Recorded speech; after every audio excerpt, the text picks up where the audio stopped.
इतिहास देखो, बगल में गांव हतलई और ये छता। हमारे पिताजी के मामा हतलई में है और हमें स्वयं के मामा छता में हैं, और हमारे ये बिल्कुल मामा ही के पिताजी के मामा के परिवार के हैं भैया श्री राघवेंद्र चौधरी जी। और भगवान सदा आपको प्रसन्न रखे, ऐसा खूब आशीर्वाद दिन दुगने रात चौगने बढ़ते रहे। लेकिन दुर्भाग्य होता है ना हमारे पिता के मामा बचे और अब अपनी कहना ही क्या है ना। कभी कभार बड़ा आत्मा में दुख होता है। देखो ईमानदारी की बताओ कि जैसे हम ये कथा कर रहे हैं, वो कथा में हमें क्या लग रहा है कि हमारी ये माँ का मायका है। पहले माँ का मायका था सतारी में, तो अब माँ का मायका है छता में। और हमें तो ये लगता है कि शायद ऐसा नियम है कि जिसकी माँ चली जाए उसका मामा भी ममियाना चला जाता है, ऐसा कुछ समझते हैं ऐसा। एक बात बताऊं, मुझे वास्तव में मैं तो ये कहता हूं कि रिश्ता तो बनाने से बनता है। अगर छता गांव के जाटव भी हैं तो मुझे तो खास मामा ही है जाटव। हमारी ठकुरास भी है, जितने हैं सब हमें मामा ही हैं। ममियाओं तो हमारा ऐसा नहीं है कि जीवन पर्यंत, आज भी था पहले भी था। और एक केवल हमें प्रसन्नता होती है कि जिस धरती में माँ का जन्म हुआ हो और उस धरती में हम कथा कर रहे, वो आज माँ होती तो कितनी प्रसन्नता हो। सोच सोच कर कभी प्रसन्नता होती है, कभी दुख भी होता है ना। चूंकि कुछ ऐसे सिस्टम बन गए तो हमें तो ये लगता है कि ममाओ ना हो या बहन का गांव हो या बहनोई हो, जो भी हो, जब तक खास रिश्ता चलता है माँ होती है तो ममियावरा होता है, और माँ नहीं है तो ममियावरा कैसे, ऐसा आभास होता है। आज ये हमें बड़े सौभाग्य का विषय ये है कि कम से कम हम अपने माँ के मायके में कथा कर रहे हैं। और माँ के मायके में जब कथा करते हैं तो इस मिट्टी के कण कण में हमें ऐसा मालूम पड़ता है कि माँ का आशीर्वाद हमें मिल रहा हो, है ना। बोलिए वृंदावन बिहारी लाल की जय।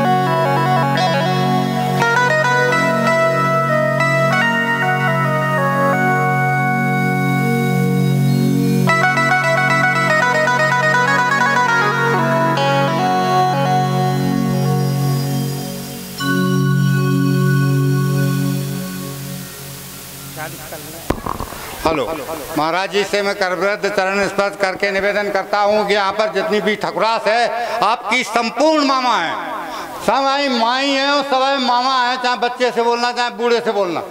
हृदय से कह रहा हूँ ये बात सत्य गलत नहीं है। आप कभी भी देख लेना, आप कभी भी विचार करना, कभी भी आप बुलाएंगे पर्सनल तौर पर जरूर आएंगे, सब लोग आएंगे।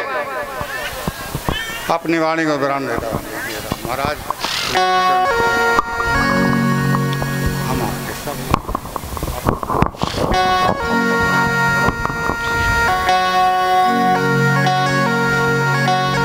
हो तेरा दर तो हकीकत में दुखियों का सहारा है, हो दरबार तेरा मैया। एक माँ का भजन छोटा सा। हो दरबार तेरा मैया हम सबका सहारा है, हो दरबार तेरा मैया हम सबका सहारा। तेरा घर तो हकीकत में दुखियों का सहारा है, दरबार तेरा मैया हम सबका सहारा है।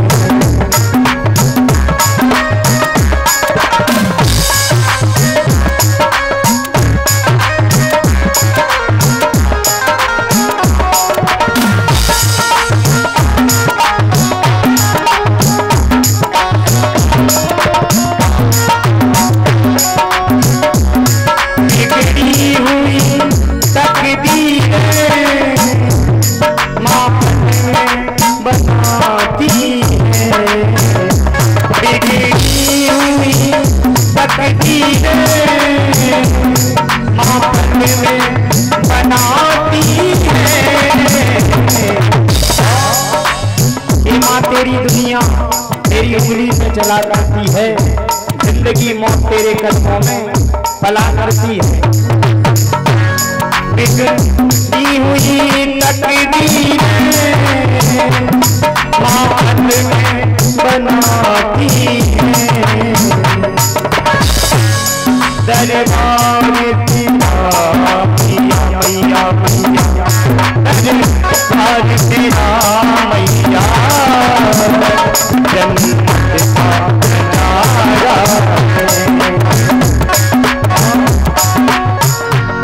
ये जमी जब न थी, ये जहाँ जब न था, ये जमी जब न थी, जहाँ जब न था, ये जमी जब न थी, ये जहाँ जब न था, तू ही तू, तू ही तू, तू ही तू, तू ही तू, तू ही तू, तू ही तू, मैया जी तू ही तू, तू ही तू,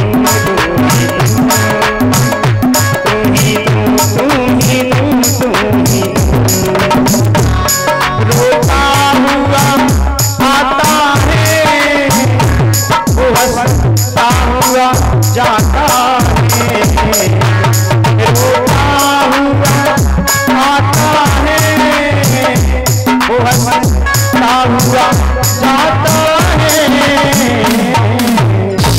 दरबार तेरा मैया हम सबका सहारा है, हम सबका सहारा। मेरी माँ, मेरी माँ,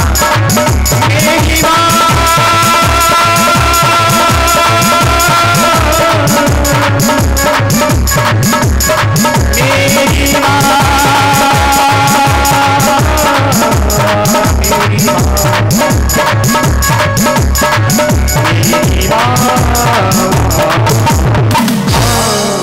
बोली बांके बिहारी लाल की, बोली व्यासी महाराज की, बोली भोले शंकर भगवान की, बोली गुरुदेव भगवान की, बोले वृंदावन बिहारी लाल की।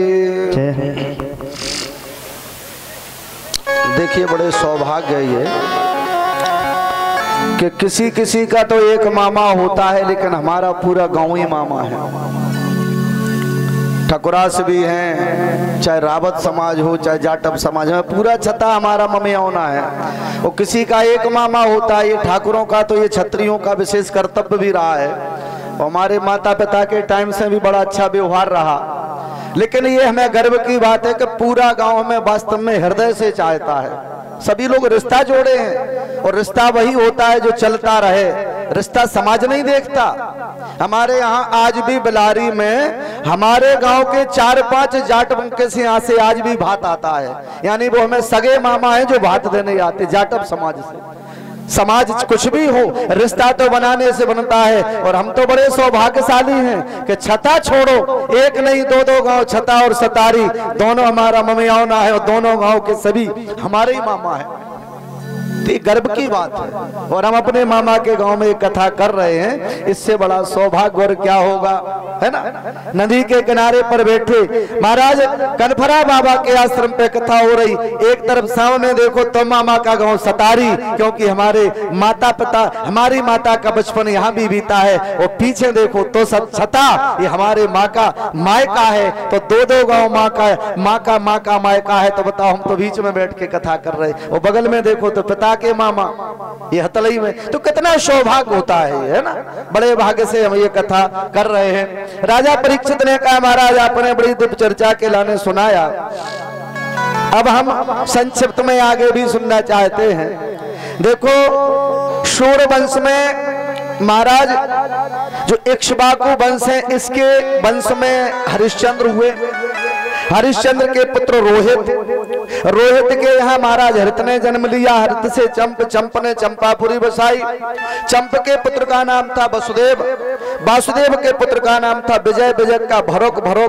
और उसका पुत्र था ब्रक से महाराज बाहुक ने जन्म लिया। इनकी 2 पत्नियां थी। महाराज जब एक बड़ी पत्नी ने देखा कि छोटी पत्नी का गर्भ रह गया है, और इधर बाहुक के ऊपर तमाम राजाओं ने चढ़ाई कर दी तो बाहुक का राज्य छीन लिया। और अंत में ये हुआ कि महाराज बाहुक ने अपने प्राण छोड़ दिए। अब छोटी रानी गर्भवती थी, बड़ी रानी को मालूम पड़ा तो इन्होंने अपनी छोटी रानी के लाने जहर दे दिया। और जहर का संस्कृत नाम गर है। महाराज जब राजा बाहुक मर गए तो रानी भी सती होने लगी। और ऋषि ने आकर के कहा कि तुम गर्भवती हो, तुम्हारे अंदर बच्चा पल रहा है, और जिसके पेट में बच्चा हो अगर वो ऐसी स्थिति में आत्महत्या करती हैं तो उनके लाने बाल हत्या का दोष लगता है, इसलिए तुम्हें अब अपने पति के साथ में सती नहीं होना है। अंत में महाराज बाद में जब इनके जन्म हुआ, जहर से वो बच्चा मरा नहीं, उनका जन्म हुआ तो गा सागर, जहर के साथ में जन्म हुआ, उनका नाम सगर पड़ा। सगर की दो पत्नियां थी, सुमति और केसनी। सुमति के 60,000 पुत्र थे, केसनी का केवल एक पुत्र था। असमंजस। महाराज सगर ने बहुत बड़ा अश्वमेध यज्ञ किया, घोड़ा छोड़ दिया। वो इंद्र ने ले जाके घोड़ा कपिल मुनि के आश्रम में बांध दिया। अब इंद्र ने विचार किया कि कहीं ये यज्ञ सफल हो गया तो ऐसा ना हो कि मेरा इंद्र पद चला जाए। महाराज सगर ने देखा कि घोड़ा नहीं आया तो सुमति के 60,000 पुत्रों से कहा कि जाकर के घोड़ा की तलाश करो। 60,000 पुत्रों ने भैया पृथ्वी को खोदना प्रारंभ कर दिया और ऐसी पृथ्वी खोदी के 7 पाताल बना दे। और अंत में कपिल मुनि के आश्रम में जाकर के घोड़ा बंधा देखा। अब मतवाले थे, राजा के बेटा, अथाह पैसा, जाकर के भैया इतने ज्यादा बोलने लगे, ये चोर है, इस संत चोर है, इस चोर ने हमारे घोड़ा को चुराया है। नाना प्रकार के शब्द बोले तो कपिल मुनि के नेत्र खुल गए। और महाराज जैसे ही नेत्र खुले, सामने देखा 60,000 पुत्र खड़े।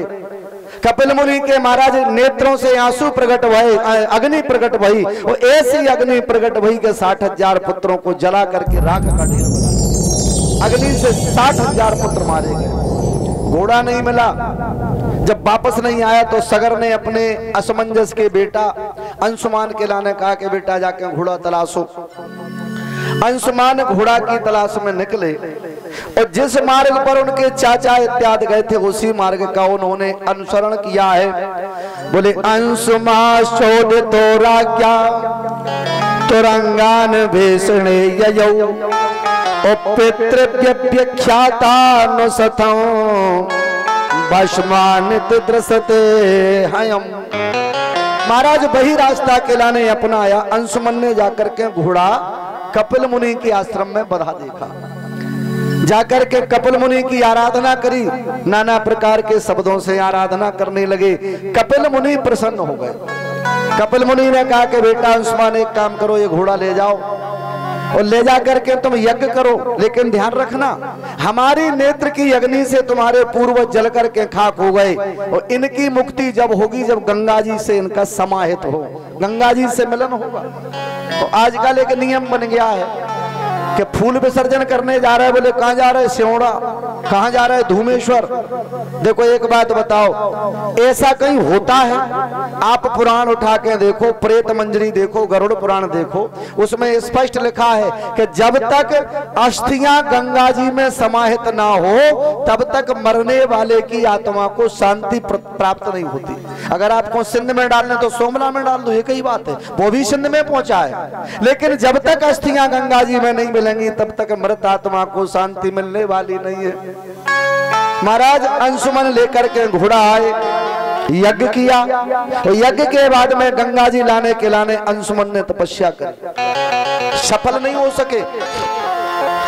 अंशुमन के पुत्र थे दिलीप, दिलीप ने भी भगवान की गंगा जी की तपस्या करी, गंगा जी प्रकट नहीं हुई। और दिलीप के पुत्र का नाम है भागीरथ जी, भागीरथ जी ने गंगा के लाने तपस्या करी, गंगा मैया प्रकट हो गई। सामने गंगा मैया आई, बोले बेटा वरदान मांगो। तो भागीरथ जी ने कहा कि मैया अगर वरदान देना चाहती हो तो एक काम करो। बोले क्या? हमारे पूर्वजों की हड्डियां पड़ी हैं, उनकी आत्मा तृप्त नहीं हुई, आप चल करके हमारे पूर्वजों की आत्मा को तृप्ति करें।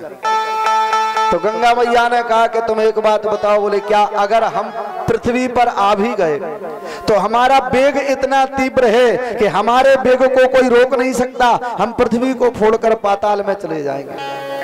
तो बोले फिर तो ऐसा कोई उत्पन्न करो जो हमारे वेग को सहन कर सके।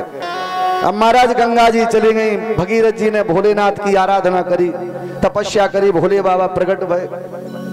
भोले बाबा ने कहा कि वरदान मांगो। बोले महाराज वरदान ये कि गंगा जी आ रही, आप उनके वेग को सहन करो। सो महाराज भोलेनाथ तो हिमालय पर आसन लगा के बैठ गए, बालों के लाने जटाओं को खोल दिया और गंगा जी बड़ी वेग से गिरी। ऐसी गिरी कि हमारे इतना अहंकार था गंगा जी को कि हमारे वेग को कोई सहन नहीं कर पाएगा। महाराज भोलेनाथ ने गंगा जी के अहंकार को चट से मिटा दिया। जितनी गंगा मैया थी सब भोलेनाथ की जटाओं में ही लपट गई, रास्ता ना मिले। अंत में भागीरथ जी ने आराधना करी, प्रभु आप गंगा मैया के लाने छोड़ दो, गंगा मैया के लाने छोड़ दो, हमारे जो पूर्वज पड़े उनकी आत्मा तृप्त हो जाए।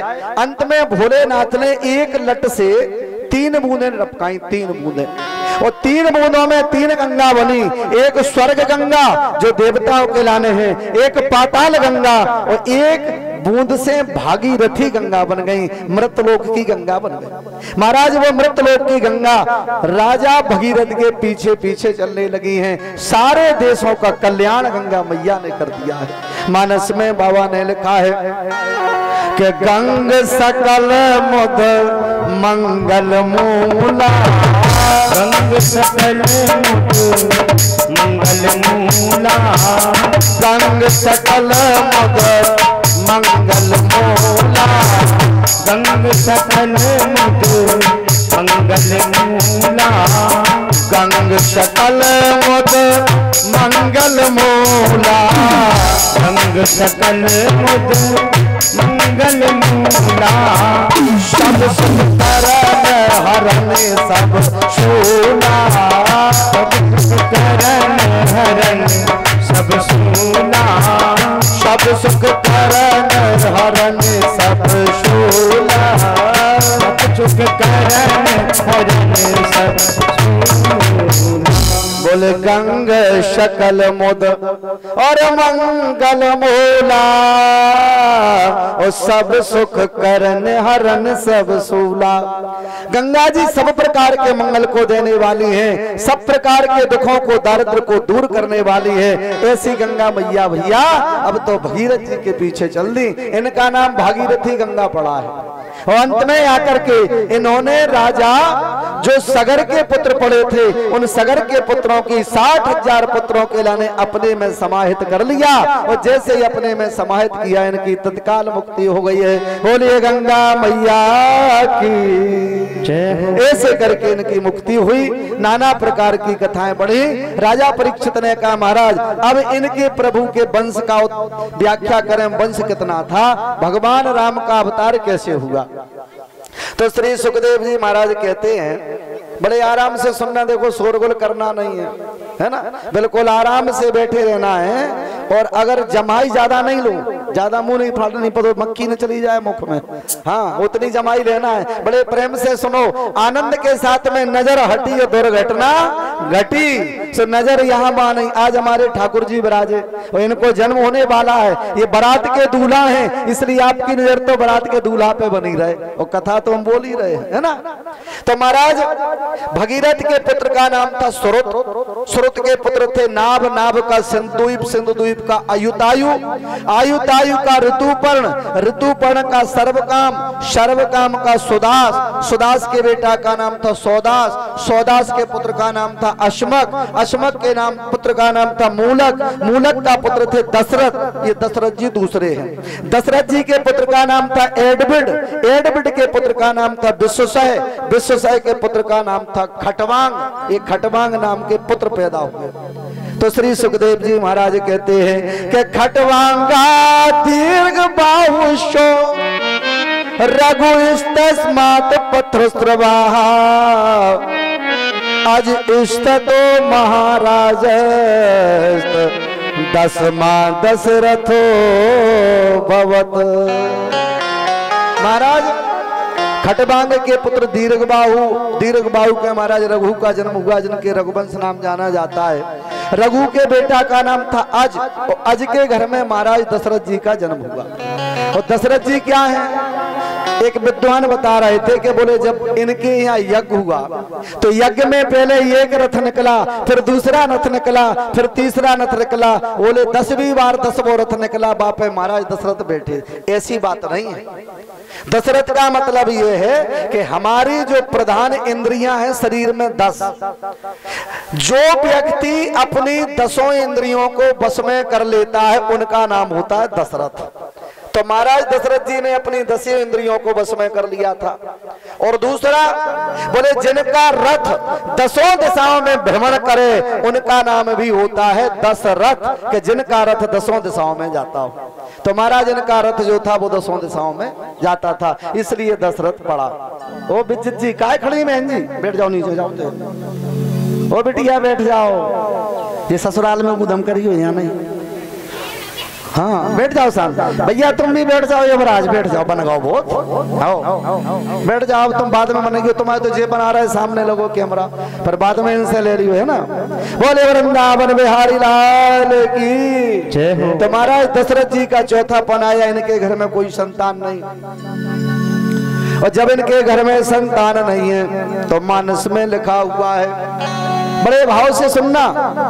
बोले एक बार भूपति मन माही, एक बार भूपति मन माही, एक बार भूपति मन माही, एक बार भूपति मन माही, एक बार भूपति मन माही, एक बार भूपति मन माही। भई गलानी मोरे सुख नाही, भई गलानी मोरे सुख नाही, भई गलानी मोरे सुख नाही। बोले एक बार भूपत मन माही और भई गलानी मोरे सुत नाही। एक बार राजा दशरथ जी को गलानी हुई कि हमारे घर में संतान नहीं है। जरा ईमानदारी से अपने हृदय पे हाथ रख के बताना कि जिनकी अवस्था 60 वर्ष से ऊपर हो गई हो और उनके घर में अगर संतान पैदा ना हुई हो तो क्या गलानी एक ही बार होगी? देखो गलानी तो हर बार हुई, लेकिन विशेष जहां पर एक बार शब्द लिखा हो यहां पर उस समस्या का समाधान हो गया है। एक बार से तात्पर्य मैंने कल बताया था कि हम दतिया रोजाना जाते हैं, लेकिन एक बार हम जिस बस में बैठे थे वो बस का एक्सीडेंट हो गया था। अब हम क्या कहेंगे कि मामा जी एक बार हम दतिया जा रहे थे और बस पलट गई थी। तो एक बार में विशेष घटना है, दतिया तो रोजाना जाते हैं है ना। तो एक बार से था, गलानी कब हुई? तो कुछ लोग कहते हैं कि राजा दशरथ स्वर्ग में जाते थे, इंद्र आधा आसन देता था। तो एक बार दशरथ जी जब लौट के पहुंचे तो सिंहासन धुल रहा था। पूछा कि सिंहासन क्यों धुल रहा है? बोले राजा दशरथ बैठे थे। तो बोले दशरथ जी तो बोले दशरथ जी इनके संतान नहीं है इसलिए बोले इनको अछूत माना जाता है। तो वहां पर एक गलानी हुई। अच्छा ये लिखित नहीं है, इसे नहीं माने। दूसरा एक बार क्या हुआ? बोले एक बार राजा दशरथ निकले तो वहां पर जाकर देखा मेहतरानी ने थूक दिया। बोले राजा दशरथ ने संतान है उनकी मतलब अशुभ है ये। ऐसा कोई था जो राजा दशरथ को देख के थूक दे? देखो ये गलत है, केवल के बदंतियां हैं। एक बार अब क्या हुआ कि एक बार महाराज दशरथ जी ने चेहरा अपना वो दर्पण में देखा है तो कान के बगल में बाल सफेद हो गए है ना। मानस में लिखा है कि श्रवण समीप भविष्यत के,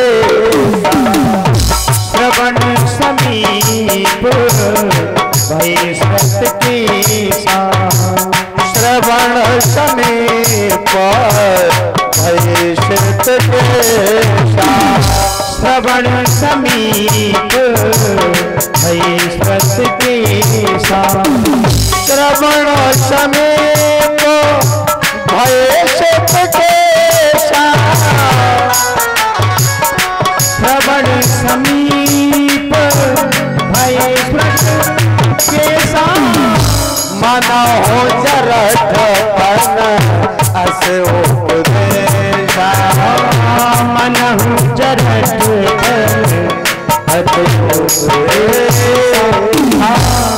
बोले श्रवण समीप और भय सित केशा और मनहु जरठपन असोपदेशा। राजा दशरथ जी ने अपना चेहरा दर्पण में देखा तो कान के बगल में उनके बाल सफेद दिखे। अच्छा, वो कान के बगल में अगर बाल सफेद हो जाएं, ये बुढ़ापे का संकेत है। ये आज को नहीं है, आज तो बातें ही अलग है। हमारे कालू भैया बैठे, उम्र होगी इनकी 22 साल, पूरे बाल ही पक गए।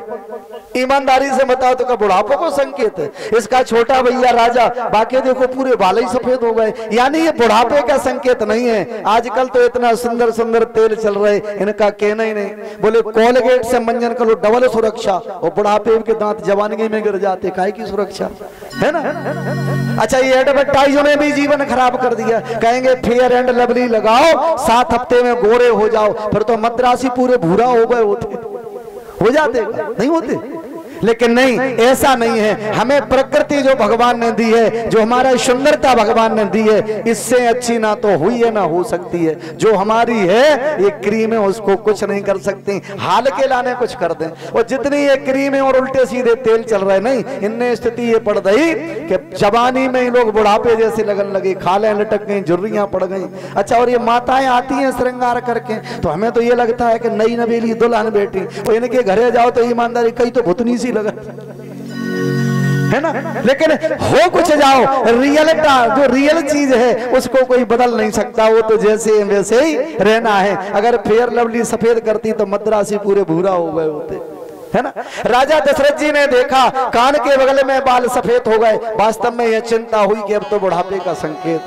तत्काल अपने गुरु महाराज के घर गए। बोले गुरु ग्रह गया वो तुरंत मई पाला, गुरु ग्रह गया वो तुरंत मैं पाला, चरण लागे करव नयन विशाला, चरण लागे कर विनय विशाला, चरण लागे करव नयन विशाला। तत्काल अपने गुरु के घर गए। अच्छा, एक चिंता और इनको, एक शंका और हुई। एक बार मालूम गिलानी कब हुई कि जैसे गुरु महाराज के घर जा रहे थे, इनके गुरु का नाम है वशिष्ठ, इनकी गुरु की पत्नी है जो गुरुमाता, उनका नाम है अरुंधति, और वशिष्ठ जी के बेटा है उनका नाम है शक्ति। उस समय शक्ति अरुंधति मैया की गोद में थे। तो जैसे ही बालक रोने लगे तो दशरथ जी महाराज रुक गए। बालक रोने लगा, अरुंधति मैया ने और वशिष्ठ जी महाराज ने कहा बेटा रो क्यों रहे? तो बोले पिताजी इसलिए रो रहे कि आप राजा रघु के यहाँ पुरोहित हैं, राजा रघु की पुरोहिताई कर रहे, लेकिन राजा दशरथ तो इस समय निसंतान है, उनके घर में कोई संतान नहीं। दशरथ जी के बाद हम किसकी पुरोहिताई करेंगे? और जब छोटे बच्चा ने ये बात कही, अब तो महाराज गिलानी हुई। तत्काल गुरु के घर चले गए। चरण लाग कर विनय विशाला, नाना प्रकार से कहा महाराज हमारे घर में कोई संतान नहीं है, ऐसा उपाय करो संतान हो जाए। तब तो महाराज वशिष्ठ ने कह दिया है कि धरो धीर और हुई है सोतचारी, और त्रिभुवन विदित भगत भयहारी। बोले एक काम करो, निश्चित रहो, एक नहीं 4 बेटा पैदा होंगे जो सारे संसार की रक्षा करें, तुम बेफिक्र हो जाओ। महाराज अब तो जो है जब बेफिक्र हो गए, इन्होंने एक गुरु के लाने बुलाया जो पुत्रेष्टि यज्ञ के विशेष जानकार थे।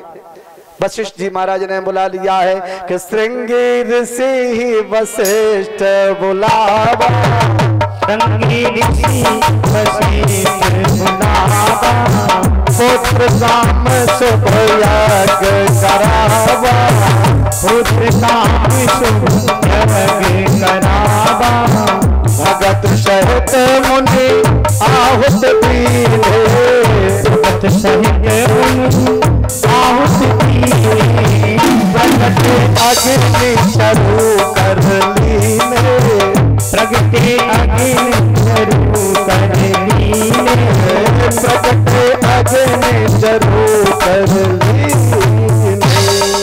महाराज श्रृंग ऋषि पुत्रेष्टि यज्ञ के विशेषज्ञ हैं। ये दशरथ जी महाराज के दामाद भी हैं। ये शांता नाम की जो बिटिया थी दशरथ जी की, उनको श्रृंग ऋषि को ब्याही थी, इसलिए दामाद भी हैं। पुत्रेष्टि यज्ञ के जानकार आकर के यज्ञ किया, अग्नि देवता प्रकट भये, खीर लेकर के आ गए। राजा दशरथ के हाथ में वो खीर दे दी है।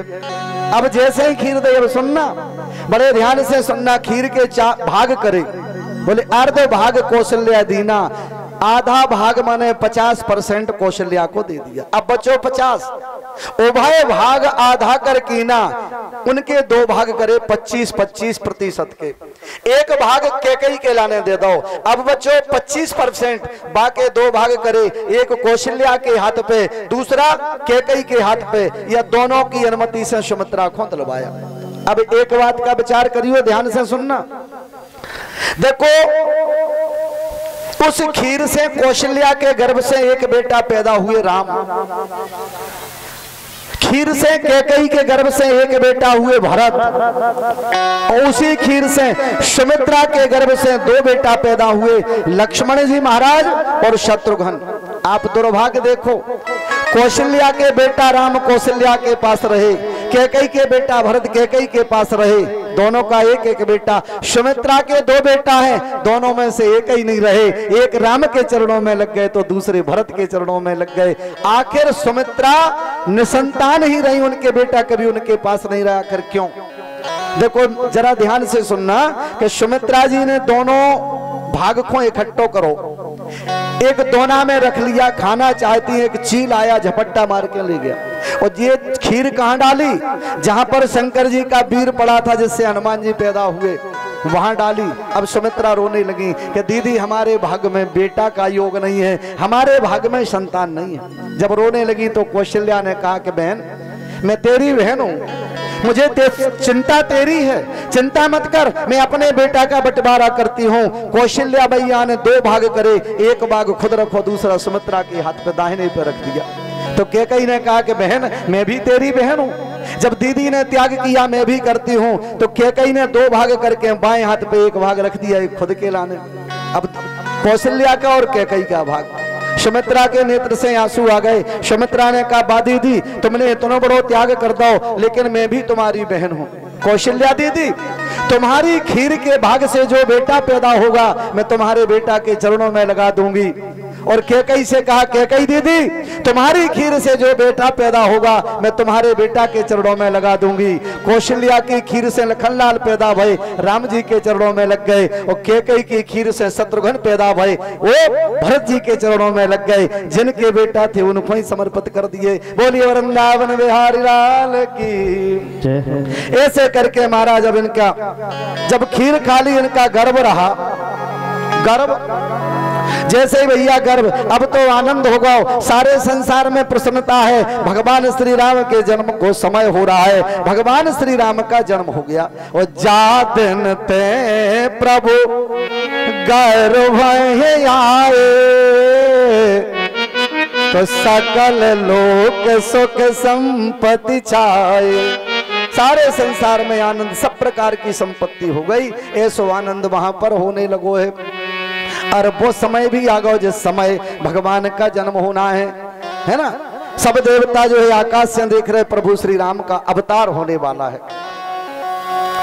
मानस में लिखा है कि नौमी तिथि मधु मास पुनीता, नौमी तिथि मधु मास पुनीता, नौमी तिथि मधु मास पुनीता, नौमी तिथि मधु मास पुनीता, नौमी तिथि मधु मास पुनीता, नौमी तिथि मधु मास पुनीता, शुक्ल पक्ष अभिजित हरि प्रीता, शुक्ल पक्ष अभिजित हरि प्रीता, मध्य दिवस अति शीत न घामा, मध्य दिवस अति शीत न घामा, अखिल लोकदायक विश्राम,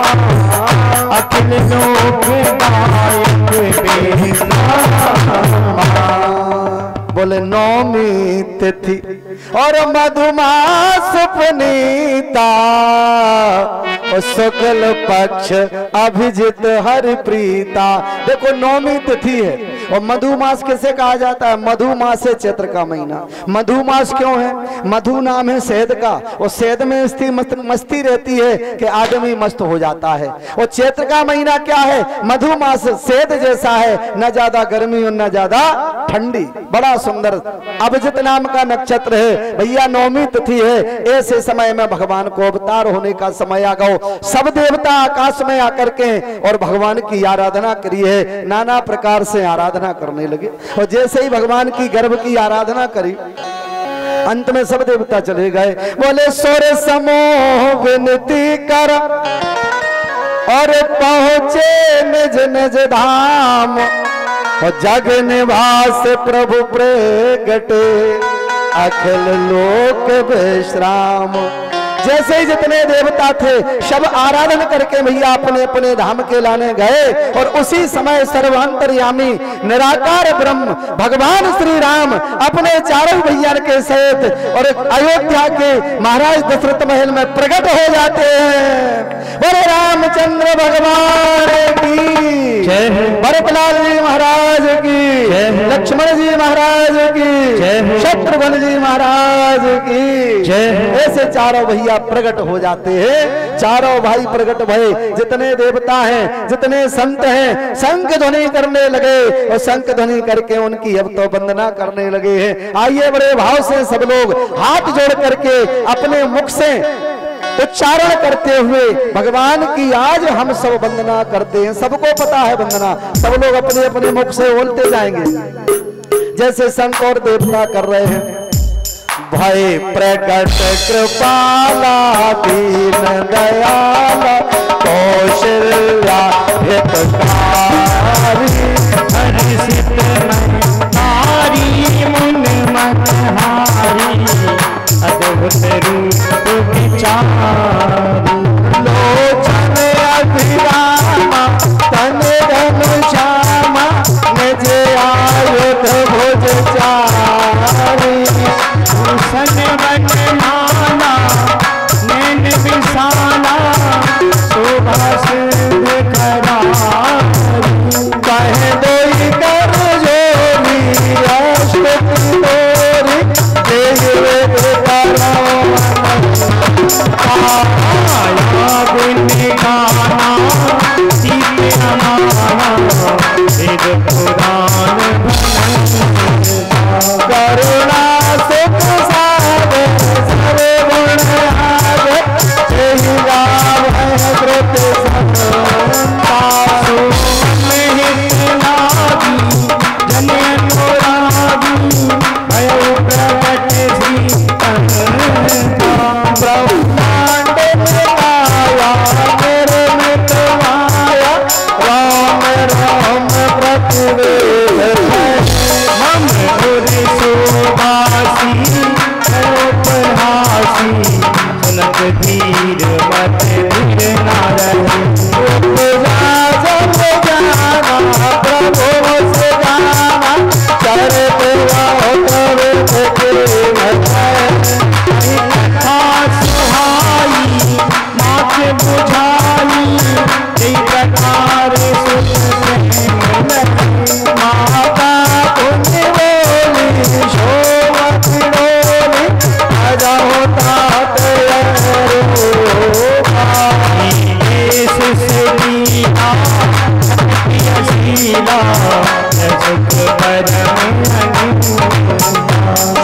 वचन सुधाना बताना,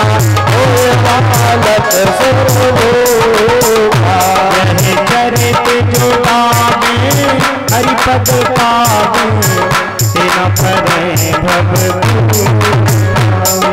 चरित जुड़ावे हरे पद पावे, तेना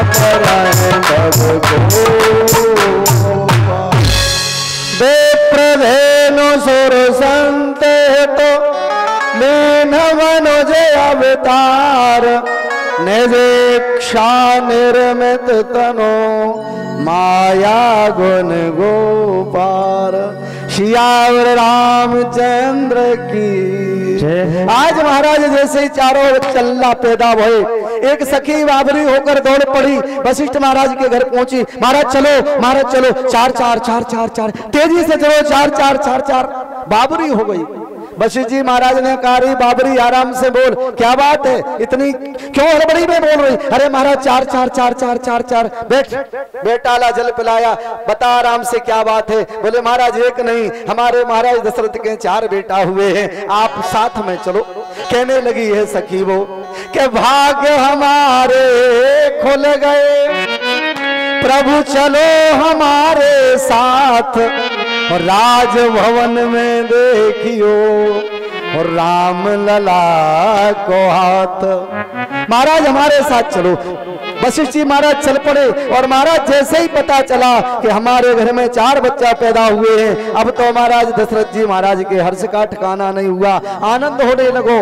जितनी देव पत्नियां थी सब आ गईं और नाचने लगी हैं, और महाराज अब तो वहां पे बधाई गाने लगी हैं और कहने लगी वो सखियां कि जन्मे है 4 भैया और प्रगटे है 4 भैया, अबध में बाजे बजैया है 4 भैया, अबध में बाजे बजैया। जन्मे है 4 भैया, अबध में बाजे बजैया, 4 भैया, अबध में बाजे बजैया। आज भगवान का जन्म हुआ तो ये अस्पताल में नहीं बैठा है, और जो आज नहीं नाचा, आज भगवान के दरवाजे में जो नहीं नाचा, उसे संसार के चक्र में नाचना पड़ेगा। आज तो भगवान का दरबार है। और हमारी ज्योति राजा चौहान, हमारे परीक्षित जी महाराज की धर्मपत्नी परीक्षित जी, आज आपका भी रंग में आज बिना नाचे रुकने वाले नहीं, क्योंकि आज तो भगवान का दरबार है। और भगवान के जन्म में जो नहीं नाचा, वो संसार के चक्र में नाचना पड़ता है। जाओ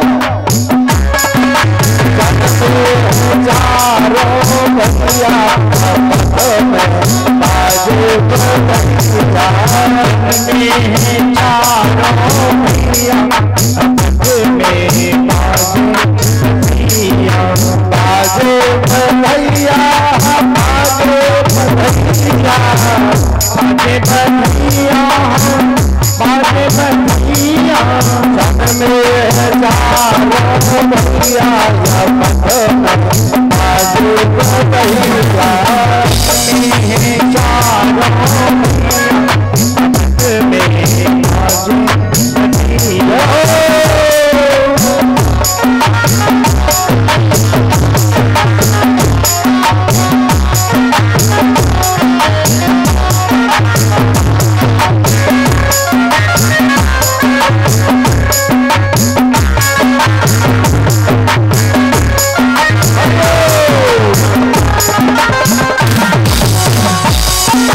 और भगवान के दरबार में नाचने में दोष नहीं है। और जो सोच रहे हैं वो खड़े हो जाए।